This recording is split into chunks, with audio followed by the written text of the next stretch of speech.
ఒకరోజు ఉదయం ఒక వ్యాపారి తన గాడిదపై ఉప్పు సంచులు పెట్టుకుని మార్కెట్కి బయలుదేరాడు. మార్గమధ్యలో ఒక కాలువ వచ్చింది. కాలువ దాటుతుండగా గాడిద జారి నీళ్ళలో పడిపోయింది. గాడిదను బయటకు తీసేసరికి చాలా ఉప్పు నీళ్ళలో కరిగిపోయింది. గాడిదకు భారం తక్కువగా అనిపించి ఆనందంగా నడిచింది. వ్యాపారి మాత్రం బాధపడి మళ్ళీ ఇంటికి వెళ్ళి కొత్త ఉప్పు సంచులు సిద్ధం చేశాడు. అప్పటి నుండి ప్రతిరోజు కాలువ దాటే సమయంలో గాడిద ఉద్దేశపూర్వకంగా నీళ్ళల్లో పడుతూ ఉండేది. ఉప్పు నీళ్ళలో కరిగిపోతూ ఉండేది. గాడిదకు మాత్రం తేలికగా ఆనందంగా అనిపించేది. అయితే వ్యాపారికి లాభానికి బదులుగా నష్టం వస్తుంది. గాడిద కావాలనే నీళ్ళలో పడుతుందని వ్యాపారి గమనించాడు. అందుకే ఓ రోజు ఉప్పు సంచులకు బదులుగా పత్తి సంచులు గాడిదపై పెట్టాడు.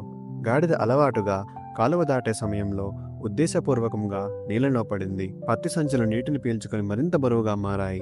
వ్యాపారి గాడిదపై వేసిన పత్తి సంచులతో గ్రామమంతా సాయంత్రం వరకు తిరిగాడు. మోయలేక గాడిద కాళ్ళు ఈడ్చుకుంటూ ఇంటికి చేరింది. ఆ తర్వాత మళ్ళీ ఎప్పుడు గాడిద నీళ్ళలో పడలేదు. వ్యాపారి మళ్ళీ ఉప్పు వ్యాపారంలో లాభం సంపాదించాడు. ఈ కథ మనకు ఒక ముఖ్యమైన పాఠం నేర్పుతుంది.